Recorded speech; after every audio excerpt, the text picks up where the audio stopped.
Bonjour, donc je m'appelle Benoît Langueigne, je suis né un 14 juillet à Boulogne-sur-Mer.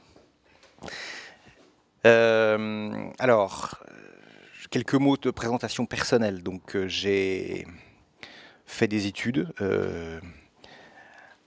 au lycée Faidherbe à Lille, après mon bac. J'ai fait une hypocagne et une cagne, sciences sociales, BL, S on disait à l'époque. Ensuite, je suis parti à l'université Lille 1, j'ai fait des études d'économie et de sociologie. Et ensuite, je suis parti à Nanterre, où j'ai commencé une thèse sur les théories économiques de la justice, ce qui rappellera quelques souvenirs à des étudiants.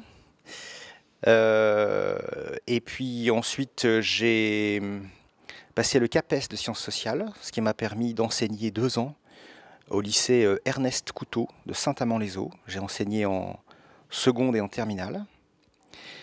En même temps, je donnais des cours à Sciences Po Lille. J'ai commencé à enseigner à Sciences Po Lille en 2000, donc ça fait maintenant 15 ans que j'enseigne à Sciences Po Lille.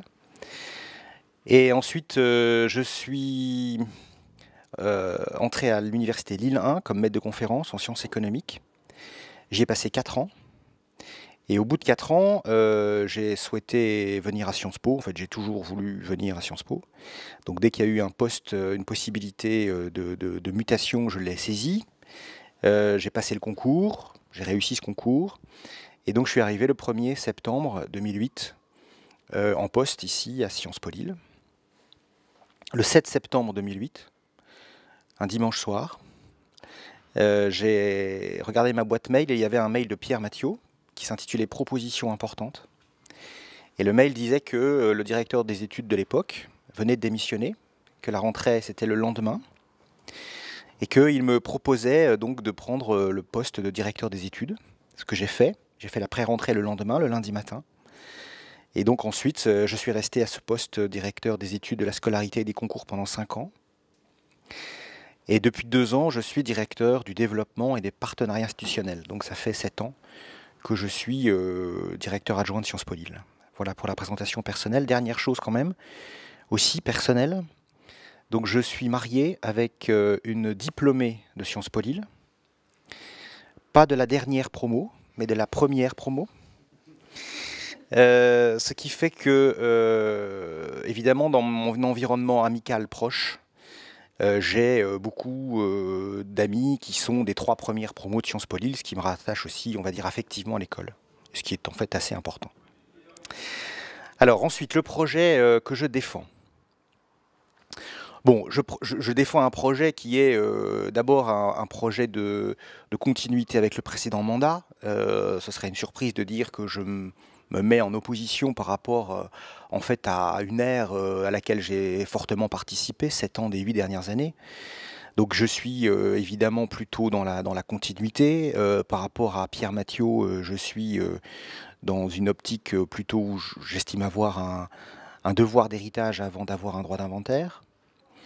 Et donc, ça c'est quelque chose qui est important. Je pense que Sciences Po, qui est un établissement à taille humaine plutôt qu'à taille critique, a besoin d'une forme de stabilité pour consolider les choses qui doivent être consolidées et continuer à développer des choses, puisque évidemment, comme toute continuité, il y a aussi derrière la continuité une forme de changement associé au renouvellement des équipes, au fait que le directeur change, au fait aussi que, comme la précédente mandature s'est caractérisée par pas mal d'initiatives et de changements, la continuité, ça reste les initiatives et le changement pour la période qui s'ouvre. Donc voilà. Alors le projet. Bon, moi j'ai vraiment essayé de réfléchir et de poser ce qu'était Sciences Po Lille. Bon.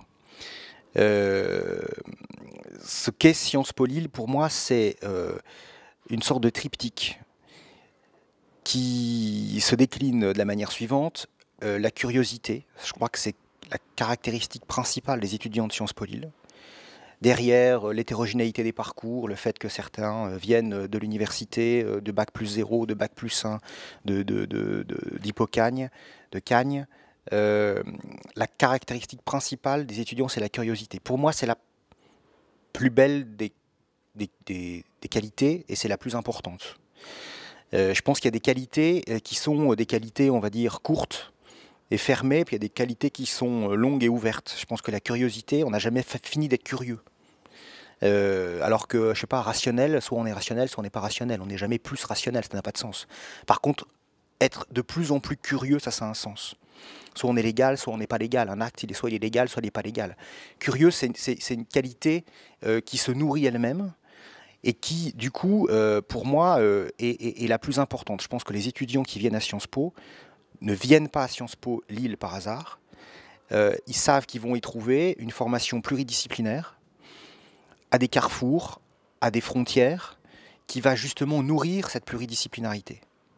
Les étudiants de Sciences Po ne viennent pas à Sciences Po Lille parce qu'ils sont intéressés par l'économie, enfin si, parce qu'ils sont intéressés par l'économie, mais pas forcément pour devenir économistes.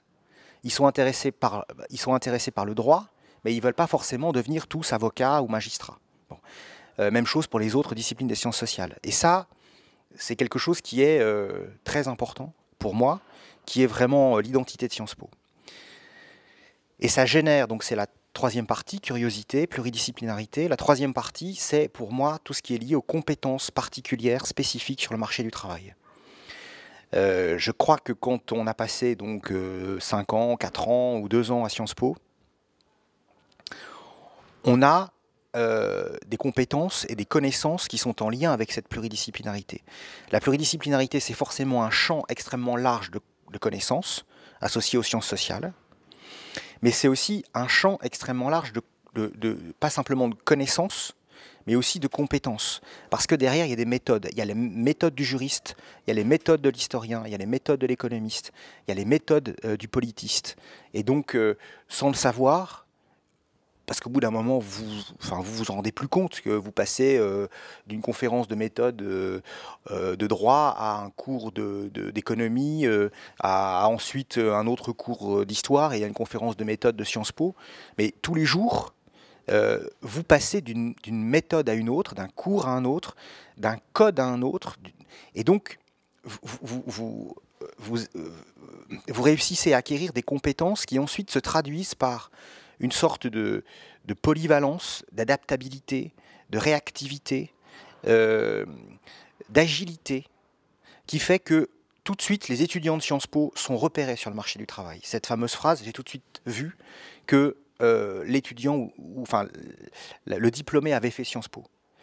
C'est aussi des choses qui s'apprennent en conférence de méthode, c'est emporter un auditoire, savoir défendre ses arguments, prendre la parole sans bégayer tous les 3 minutes, avoir une certaine éloquence, savoir réussir à parler de sujets qu'on connaît, alors pas la caricature Sciences Po, Sciences Pipo, mais justement la capacité à entrer dans un sujet sans forcément le connaître à 100%, mais en étant capable très vite de saisir les choses qui sont les plus importantes.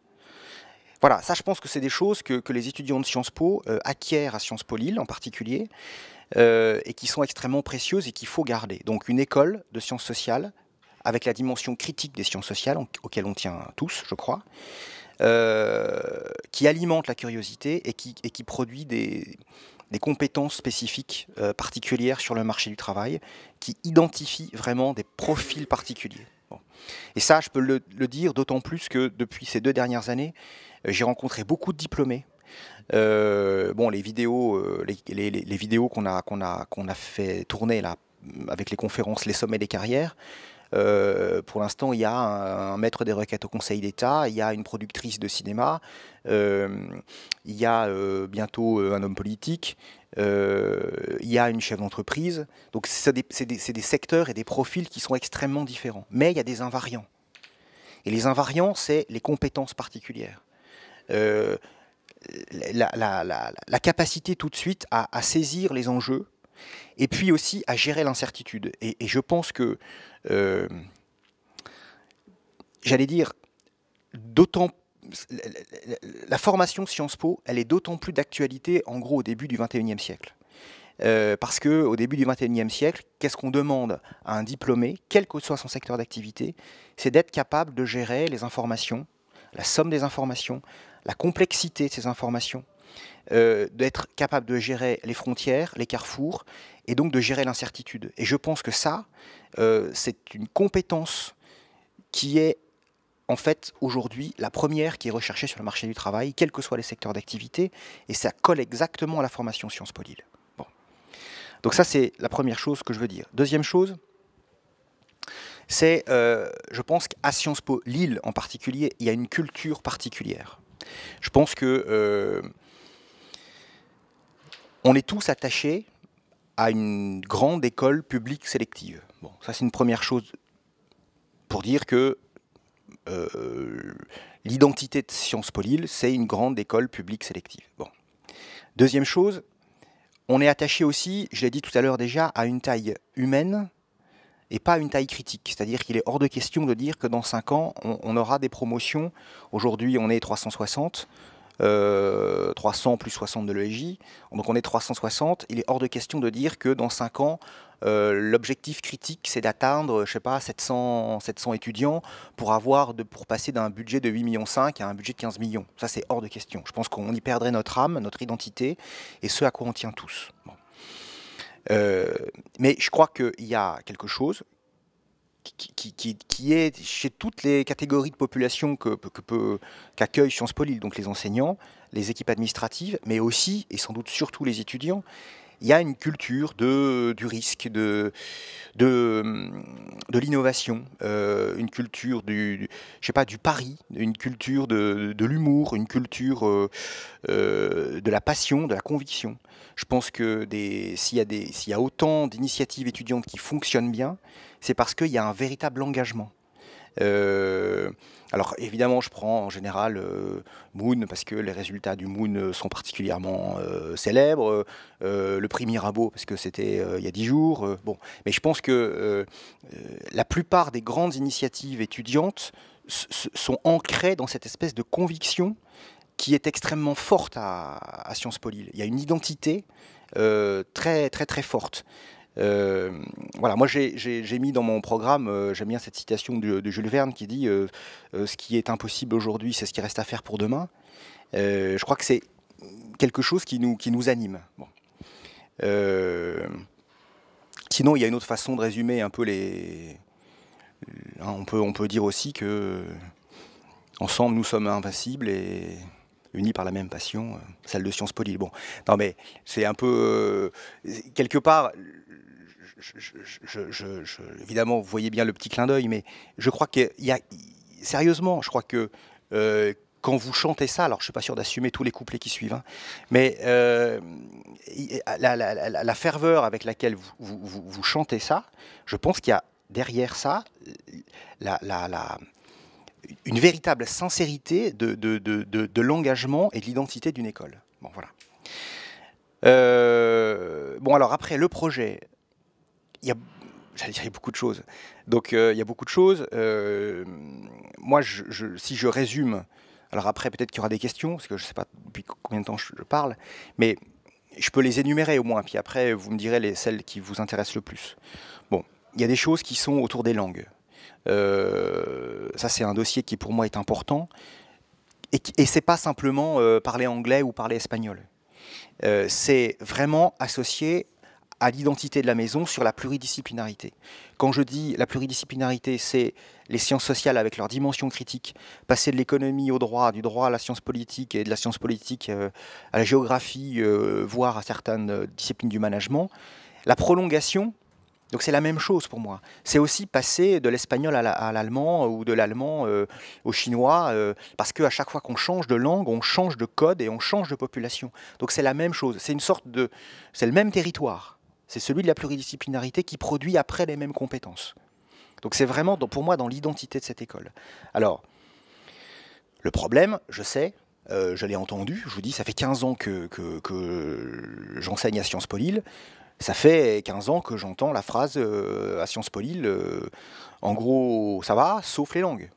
Et qu'on régresse en langue, et que, bon, je pense qu'en disant ça, on ne pointe pas des enseignements ou des enseignants précisément, mais on pointe sans doute une lacune à laquelle il faut s'affronter. Alors c'est un dossier compliqué, il y a beaucoup de variables à prendre en compte. Il y a la distinction LV1 et LV2, il y a le nombre de langues, il y a les groupes de niveau, Il y a aussi la possibilité peut-être d'organiser d'une manière différente les langues, peut-être en bloquant des créneaux. Ça renvoie aussi à la fabrication des emplois du temps. Peut-être que derrière aussi, il y a quelque chose sur l'innovation pédagogique. On n'apprend pas les langues aujourd'hui, en 2015, comme on les apprenait même en 1998. Donc ça, il y a toute une réflexion là-dessus à avoir.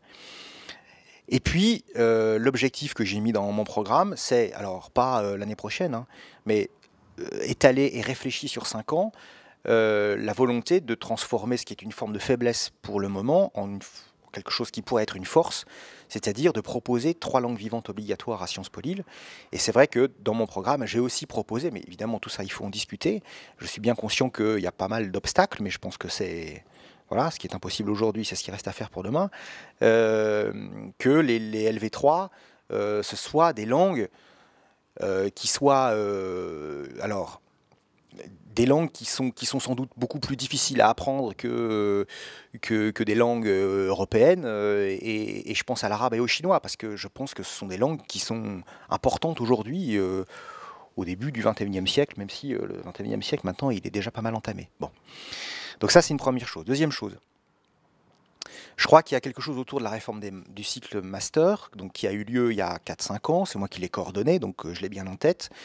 Aujourd'hui, il y a sans doute des ajustements à faire sur des rééquilibrages de cours, notamment dans le cycle master. Il y a des choses à travailler sur la conférence de méthode, qui est un marqueur de l'identité de Sciences Po Lille, mais qui doit avoir une sorte de nouveau souffle aussi. Les enseignants y réfléchissent.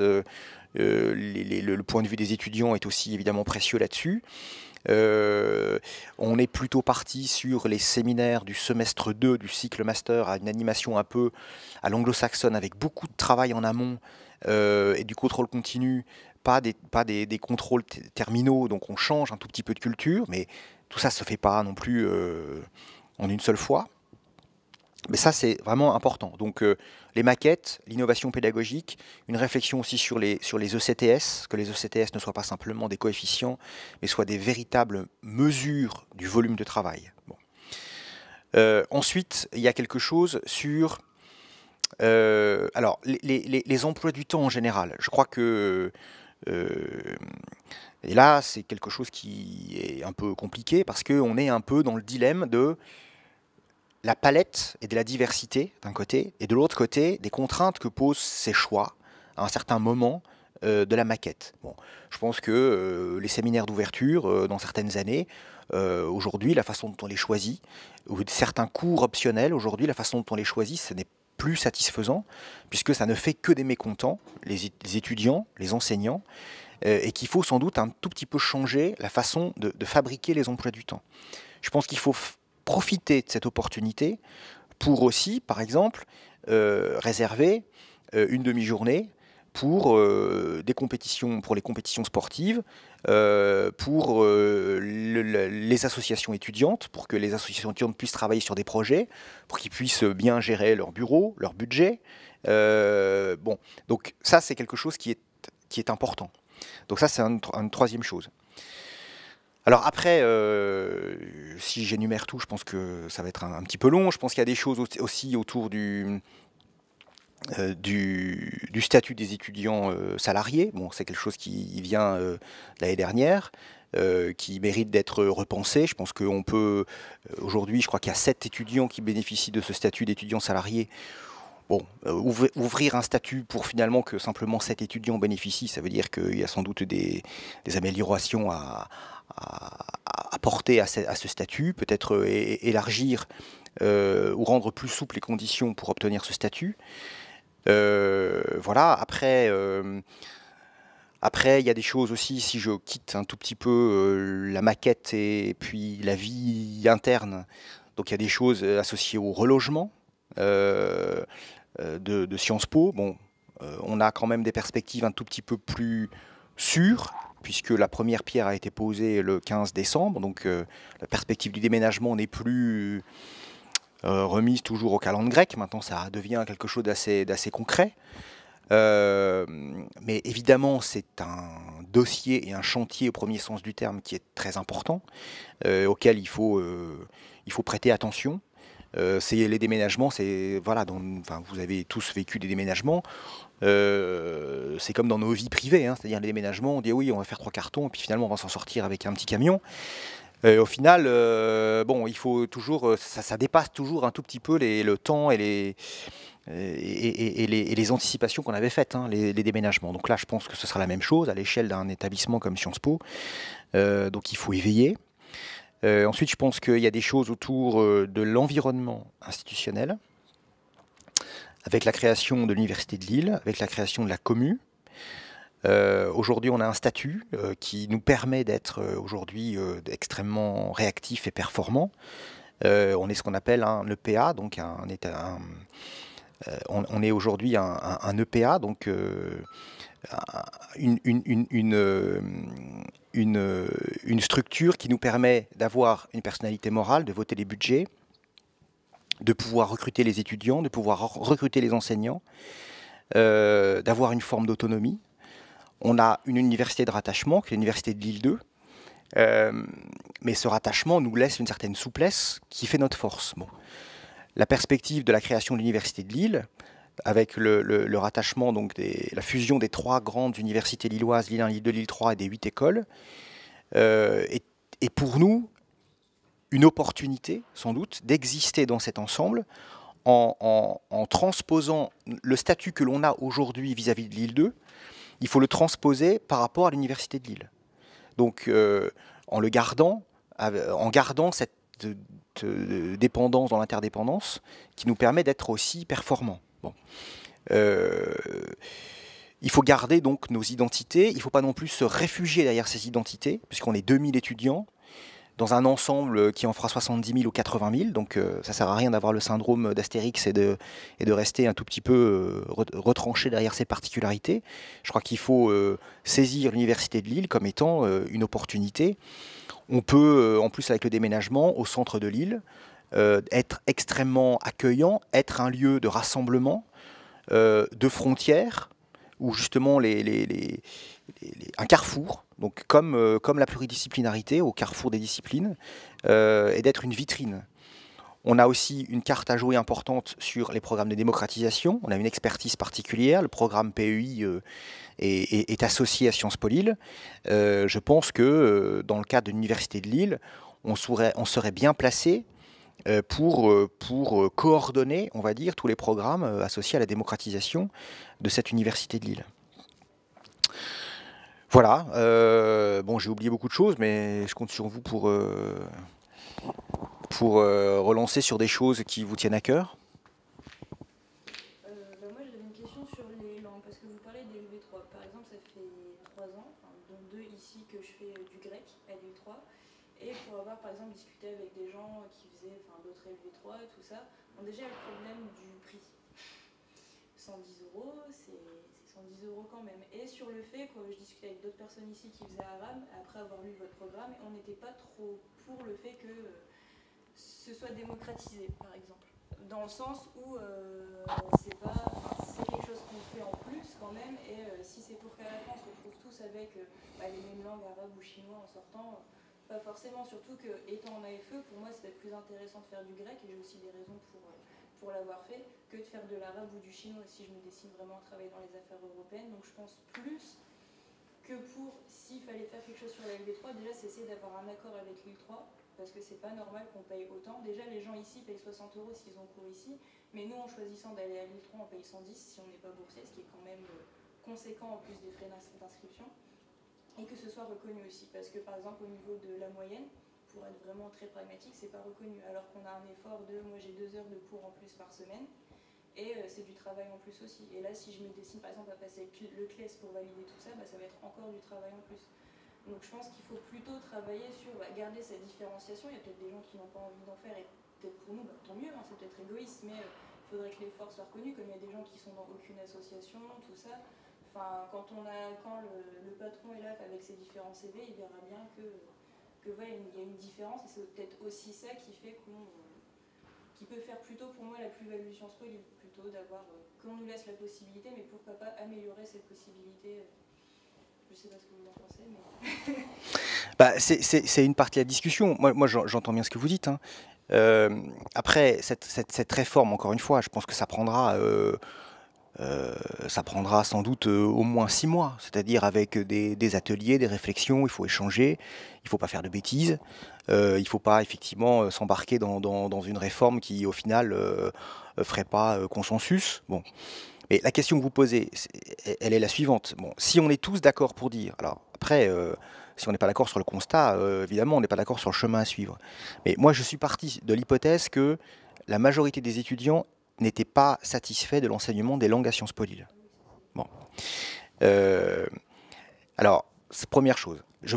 Il faut maintenant, on va dire, rentrer dans la boîte noire et donc essayer de savoir pourquoi les étudiants de Sciences Po Lille ne sont pas satisfaits de l'enseignement des langues à Sciences Po Lille. Bon.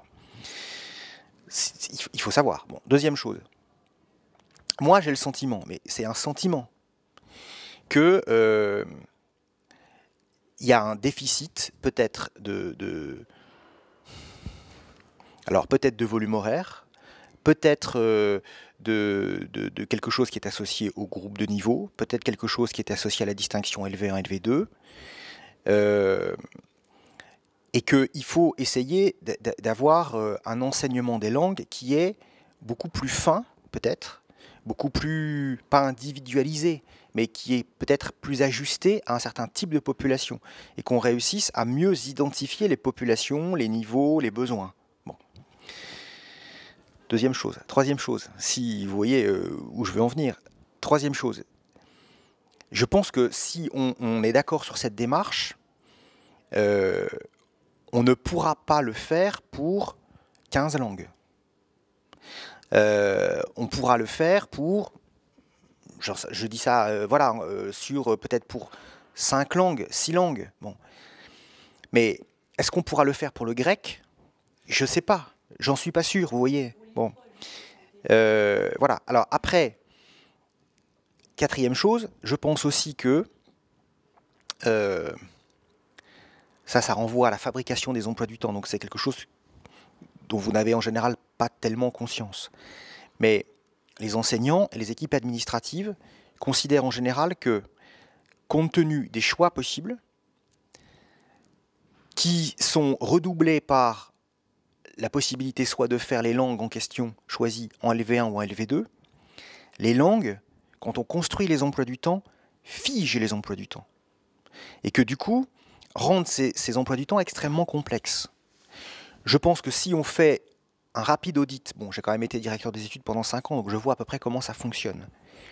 Je pense que si par exemple on a autant de difficultés à dégager une demi-journée pour les associations ou pour le sport, c'est parce qu'au bout d'un moment, quand vous mélangez tous les facteurs qui rentrent dans la boîte, quoi, dans EDIP, parce que ça s'appelle EDIP, le logiciel qui fait les emplois du temps, ne serait-ce que pour les langues, en l'état actuel des choses, et qu'en plus on entre la possibilité de faire des LV3 avec l'île 3, en général dans des circonstances qui ne sont pas non plus extrêmement intéressantes, parce que, bon, je caricature peut-être à peine, mais c'est souvent de 18h à 20h. Non, c'est pas ça? Bon, bah, je sais que j'avais souvent des étudiants qui venaient me voir en me disant que c'était compliqué, que en gros aller à l'île 3 le 7 février pour faire du grec ou du serbo-croate de 18h à 20h, bon, c'était compliqué, quoi, voilà. Bon. Donc, vous voyez un peu ma logique. Moi, il faut faire par étapes, et il faut faire par étapes en identifiant, en isolant des consensus par étapes, en essayant de tracer un chemin. Si au final, tout le monde dit non, la priorité des langues, c'est la priorité de la diversité, et que tout le monde est prêt à payer les effets collatéraux de cette diversité, c'est-à-dire d'offrir 15 langues, mais d'avoir toujours des emplois du temps un tout petit peu chaotiques, parce que c'est considéré comme étant une priorité stratégique ou politique, ok, mais vous voyez, il faut en discuter. Moi, vous sentez quand même que, a priori, je suis plutôt pour un enseignement des langues qui est qui est plus affûté, quoi, qui est plus affiné, qui est pas individualisé, mais qui répond vraiment aux besoins des étudiants, des niveaux, euh, et qui aussi intègre des choses comme, bon moi je l'ai découvert en discutant avec les administrateurs étudiants préparant le projet, hein. Euh, euh, Certains m'ont dit, vous savez, il y a un effet aussi collatéral de la troisième année de mobilité à l'étranger, c'est que on devient presque bilingue dans une langue, au moins pendant un an, mais que aussi on risque de perdre les acquis dans la seconde. Bon, ça, il faut en tenir compte, vous voyez. Voilà. Alors après, c'est un dossier qui est extrêmement complexe, mais je crois que comme le dossier est extrêmement complexe, on l'a jamais vraiment affronté. Et que du coup, on l'a un peu laissé pourrir ce dossier. C'est trop fort, mais on l'a toujours un peu laissé de côté en disant bon allez, on fait la réforme des cycles master, on fait la réforme de la deuxième année, on fait bon. Et puis on en arrive à finalement quelque chose qui est pas très satisfaisant et qui est, je le dis. Donc je raconte l'anecdote, hein, Cédric Passard, il y a 3 ans, à la suite d'une commission pédagogique, avec une étudiante qui avait passé le concours commun et qui avait eu X. Cédric Passard avait cette étudiante en commission pédagogique et Cédric lui a dit ah ben vous avez eu X, vous avez renoncé au bénéfice du concours commun d'Aix, vous avez repassé le concours et vous avez eu Lille parce que vous vouliez avoir un meilleur IEP. Bon, allez. Et donc il a demandé, si vous faites la comparaison des deux Sciences Po, puisque vous êtes bien placé pour le faire, qu'est-ce qui vous apparaît comme étant les forces et les faiblesses? Et l'étudiant en question a répondu de manière très claire en disant, il n'y a que des forces pour Sciences Po Lille, sauf une chose, les langues. Et moi, ça m'a vexé, ça m'a un peu blessé presque, vous voyez. Et j'étais un peu piqué, et je trouve dommage, et encore une fois, pas parce que du coup... voilà, parce qu'aujourd'hui, un étudiant doit savoir parler anglais. Ça va au-delà de ça. Je pense que c'est dans l'identité de Sciences Po Lille, associée à la pluridisciplinarité, au fait de passer d'une discipline à une autre. D'autres questions? Du coup, ouais, sur ce sujet-là des langues, est-ce que vous pensez vraiment du coup, que c'est une bonne idée de rendre une troisième langue obligatoire, dans la mesure où déjà l'enseignement des deux premières langues est assez compliqué? Notamment, vous avez parlé des groupes de niveau, des différences entre la LV1 et la LV2. Enfin, moi, je me rends compte, par exemple, qu'en allemand, j'ai commencé l'allemand en 4e, il y en a qui l'ont commencé en 6e, qui sont partis 1 an au programme Voltaire, qui sont quasiment bilingues en allemand. Moi, j'ai un niveau qui est bien moins bon que ces personnes. Et du coup, il y a vraiment des différences de niveau énormes au sein des groupes. Est-ce que vous ne pensez pas que c'est mieux vraiment de se focaliser sur ces deux premières langues, plutôt que de penser éventuellement à une troisième langue? Et vous voyez, je pense qu'on peut, par exemple, là, encore une fois, dans un projet, on fixe des grandes directions. Après, il faut affiner et il faut décliner ce programme en agenda pour les 5 années. C'est un programme sur 5 ans. Bon. On peut très bien imaginer, si tout le monde est d'accord, les enseignants, les étudiants, bon, on peut très bien imaginer de se dire, dans un premier temps, les 2 premières années, on essaie de consolider les 2 premières langues. Et si on y arrive, les 3 années suivantes, on essaie de mettre en place une troisième langue vivante. Moi, ce que je vois pour Sciences Po Lille, c'est que c'est aussi différenciant. Il ne faut pas non plus oublier, là c'est une autre partie forcément, quand on est directeur d'une école, on parle aussi d'un environnement qui est un environnement concurrentiel. Bon. Et il faut le prendre au sens premier du mot. On est dans un environnement concurrentiel. Je pense que les choses ont changé là depuis 10 ans. Et donc il faut changer, il faut penser à des choses qui maintiennent nos avantages comparatifs. Bon, c'est l'économiste qui parle. Donc le fait d'avoir une troisième langue vivante, à ma connaissance, ça n'existe pas. Bon. Tout à l'heure, vous dites, là je fais une troisième langue vivante et c'est pas valorisé. Évidemment, si la troisième langue vivante est obligatoire, elle sera forcément dans les maquettes et elle sera valorisée. Vous voyez, donc après, là aussi où je ne sais pas que je reviens en arrière, mais je pense aussi que les choses importantes, les choses fortes, il faut les décider dès le début. Et que ce que je viens de dire, c'est-à-dire on attend 2 ans, et puis après on voit les 3 dernières années des 5 ans, si on peut faire une LV3, bon, pourquoi pas, mais dans ce cas-là, il faut l'avoir dès le début en tête, hein, sur la fabrication les langues, c'est un problème qui, sans doute plus que les autres, plus que des cours d'économie ou plus que des cours de droit, parce que c'est sans doute un peu plus balisé. Mais les cours de langue, ça renvoie à quoi? Ça renvoie à une diversité, ça renvoie à des options, ça renvoie à des choix, ça renvoie à des besoins d'étudiants, ça renvoie à des complexités et des fabrications d'emploi du temps, ça renvoie du coup à derrière des systèmes d'information, ça renvoie à l'innovation pédagogique, ça renvoie à l'identité de l'école. Mine de rien, ça cristallise énormément des choses qui sont associées à Sciences Po Lille. Donc je suis pas en train de dire que tout va se faire d'un claquement de doigts, hein. Mais moi, mon souci et mon ambition, c'est d'affronter ça, de ne pas laisser ce dossier dans un coin simplement au nom du fait que c'est compliqué, qu'il y a le programme Voltaire, que certains ont fait de l'allemand depuis la 4e, que certains ont besoin du grec, mais c'est vrai, et que je sais que moi quand je suis arrivé, il n'y avait pas de cours d'arabe. Bon, il n'y avait pas de cours d'arabe. Un jour j'ai vu arriver un grand étudiant, il se trouve que c'était Clément Goricen, donc qui est décédé, assassiné dans les circonstances que vous devez avoir en tête. Et il est venu me dire, voilà, monsieur, il faut des cours d'arabe à Sciences Po Lille. Bon, depuis, je crois qu'il y a 3 groupes de niveau. Et ben voilà, et je pense que, et même chose pour le chinois, et bon. Après, je suis pas du tout buté là-dessus, hein, sur le fait de dire il faut que ce soit uniquement l'arabe et le chinois.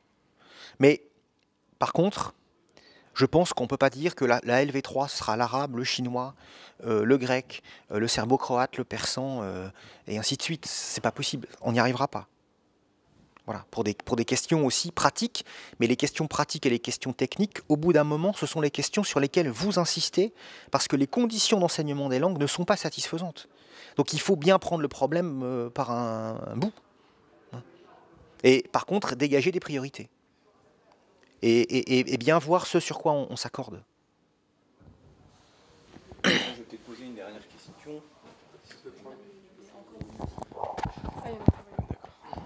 Alors 2 petites questions, donc toujours dans le thème de la scolarité mais en dehors des langues.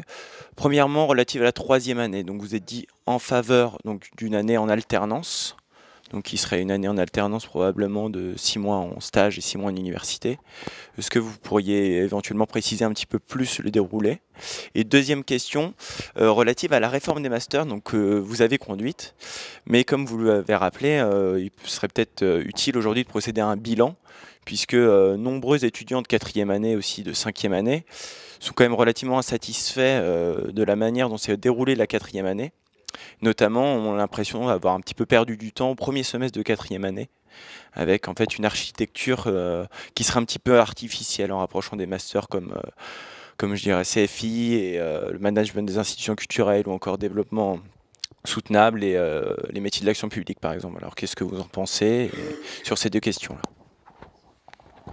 Bon alors, ce que moi j'appelle la mobilité mixte, je ne sais pas si c'est un vocabulaire qui m'est propre ou si c'est un vocabulaire qui est plus généralisé.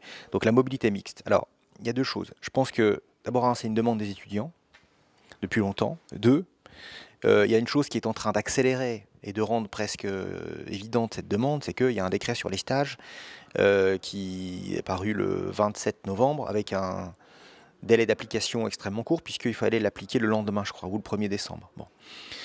Donc en plein milieu de l'année universitaire. Bon.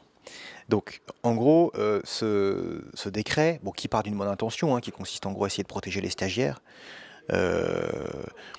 mais ce décret est un tout petit peu bizarre, puisqu'il autorise les stages dans une année universitaire à partir du moment où dans cette année, il y a au moins 200 heures de cours dispensés. Donc inutile de vous dire que 200 heures de cours dispensés pour permettre l'existence d'un stage dans une année universitaire, c'est quand même un peu compliqué. Les stages longs, ce qu'on appelait, puisque à mon avis il faut utiliser le passé, les stages longs de au moins 9 mois à l'étranger, par définition, quand on fait 9 mois de stage, on ne peut pas faire 200 heures de cours. Donc les stages longs sont devenus impossibles. Et donc, par contre, je pense que le stage est une opportunité très très très forte de définir un projet professionnel et qu'il faut absolument qu'une école comme Sciences Po Lille puisse garder la possibilité de faire des stages. Ce serait totalement inconcevable et délirant presque. Bon. Donc du coup, la mobilité mixte, elle s'impose comme étant à la fois une solution, qui est une solution qui répond à un besoin des étudiants, mais qui aussi répond quelque part maintenant à l'obligation de coller à un texte du ministère. Bon. Petite parenthèse, le texte est tellement bizarre que c'est pas 200 heures de cours de travail, c'est pas 200 heures de travail étudiant dans le décret. C'est-à-dire quelque chose qui pourrait être équivalent à 30 crédits ECTS, donc par exemple un semestre. C'est 200 heures de travail dispensé, 200 heures de cours dispensés. Donc ça veut dire que normalement il faut 200 heures de cours en présentiel. Et dans la plupart des universités à l'étranger, il n'y a pas sur un semestre 200 heures de cours en présentiel. Il y a éventuellement 200 heures de cours de travail, parce qu'il y a des lectures, il y a le présentiel, il y a l'assimilation, donc ça c'est conforme à Bologne et aux ECTS, mais il n'y a pas 200 heures de travail. Bon. Donc là, il faut sans doute qu'il y aura une année de transition ou aussi peut-être une discussion avec le ministère pour dire que ce décret, on veut bien quelque part faire un pas en reconnaissant qu'il part d'une bonne intention qui consiste à protéger des stagiaires, mais il ne faut pas non plus que des écoles comme Sciences Po Lille soient maintenant empêchées de proposer à des étudiants de faire des stages. Donc on va vers une mobilité mixte. Moi, je trouve en plus que c'est une bonne idée de pouvoir profiter des deux opportunités. J'entends aussi l'argument de certains qui disent que l'année universitaire complète a aussi des avantages et que quand on est dans un semestre universitaire, le premier semestre, en gros, on découvre le pays, on découvre les manières de vivre et on découvre aussi les manières d'étudier et qu'on profite vraiment de son année universitaire en passant un second semestre. Et que du coup, la vraie expérience à l'université, c'est 1 an et pas 6 mois. Bon. Mais ça, je pense qu'après, il faut informer les étudiants et laisser les étudiants choisir. Hein, ça serait une option, donc pas obligatoire, la mobilité mixte, c'est ça? Oui, bien sûr. Oui, bien sûr, ça serait une option et pas obligatoire. Je pense qu'il faut que le service des RI, le directeur des RI, donne la possibilité aux étudiants de faire les deux en présentant les avantages et les inconvénients des deux côtés. Je pense qu'à la mobilité mixte aussi, pour des questions d'organisation, on sera obligé d'imposer une séquence. C'est-à-dire d'abord l'université, après le stage. Il faut aussi faire attention à ce que ce ne soit pas simplement réservé à une certaine catégorie d'étudiants. En gros, les étudiants qui peuvent avoir 1 ou 2 billets d'avion sans trop de problèmes, s'il faut se déplacer d'un point à un autre et ainsi de suite. Bon, tout ça, c'est des questions, encore une fois, dont il faut discuter. Alors, sur votre deuxième question. Je sais très bien que ce premier semestre est sur la sellette. Il est montré du doigt comme étant un peu insatisfaisant. Bon, moi, je vous l'ai dit tout à l'heure dans ma présentation. Moi, je suis vraiment prêt à essayer, encore une fois, de faire un réajustement de ces maquettes. Je crois qu'il y a un déséquilibre, notamment de travail, entre le premier semestre et le second semestre, où le premier semestre, il y a pas mal de cours en amphi. Le second semestre, il y a le mémoire qui a commencé au premier, mais qu'il faut écrire, ou le rapport d'expertise. Il y a une nouvelle façon aussi d'apprendre, avec les séminaires, qui est une autre façon de travailler, à laquelle vous n'êtes pas forcément habitué. Et puis, il y a peut-être un équilibre, effectivement, au S1 à trouver, ou à retrouver entre les différentes majeures au S1 pour que les étudiants aient l'impression que ce premier semestre est un semestre où il y a quand même une unité. Voilà. Je pense que ce qui émane de vos critiques, c'est que vous considérez que ce premier semestre, il manque d'unité et de cohérence, et que vous associez un cours à une majeure, un autre cours à une seconde, et que vous faites un peu le compte en disant, tiens, au premier semestre, il y a 2 cours pour MIC, et puis il y a seulement un cours pour CFI, et puis il y a... Bon, voilà. Donc ça il faut sans doute y retravailler avec les enseignants, avec les responsables de majeure, avec les responsables de spécialité. Bon, voilà. Ça va? Oui. D'autres questions? Oui, une dernière question en tant que président d'association. Et donc, j'ai trouvé que c'était une bonne idée d'avoir une demi-journée dévolue. Demi-journée, hein. Oui, une demi-journée. Oui, dévolue. C'est vrai qu'on a du mal à se réunir. Parfois, c'est vrai qu'on définir ça. Mais il faut arrêter de faire du grec aussi. Non, mais allez-y, non, mais c'est une blague, allez-y.